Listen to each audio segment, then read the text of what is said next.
তিনটি গ্রহ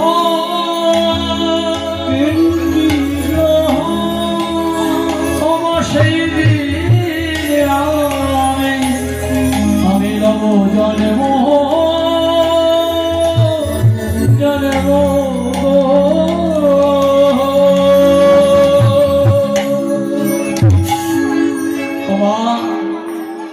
যেদিন তিনটি গ্রহণ হবে সেই তিনটি গ্রহণের সংযোগে আমি তোমার পুত্ররূপে জন্মগ্রহণ। এই কথা বলে ভগবান শ্রীকৃষ্ণ চলে গেল। দেখতে দেখতে 13 মাস নদিয়ার নাগরিকরা সবাই মিলে উপস্থিত হলো বিশ্ব ভবনে। মার আর কোনো চৈতন্য না। যথাসময় ধাত্রী মা আদেশ দিলেন যে সচী মায়ের এইবার কি হলো, প্রসব করার সময় হয়ে এসেছে।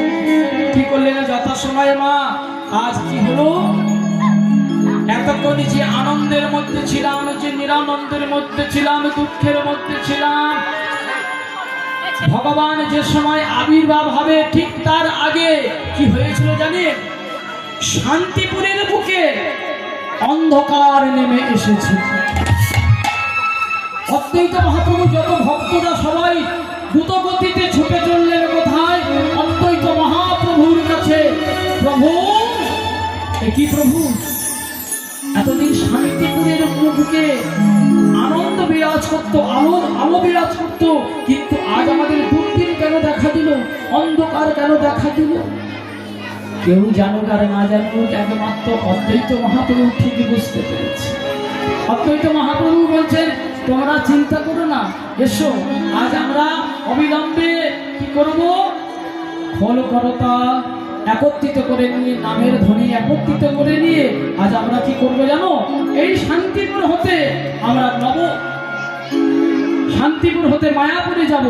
আবার এই নামের ধ্বনি উচ্চারণ করিতে করিতে মায়াপুর থেকে শান্তিপুরে যাব।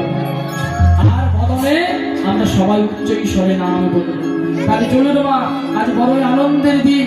সেই নাম বলিতে বলিতে আমরা শান্তিপুরে যাব, আর নাম বলিতে বলিতে আমরা মায়াপুরে আসবো। অদ্বৈত মহাপ্রভু কি নাম গাইছেন জানেন না? আমাদের খুব চেনা পরিচিত নাম। কি নাম?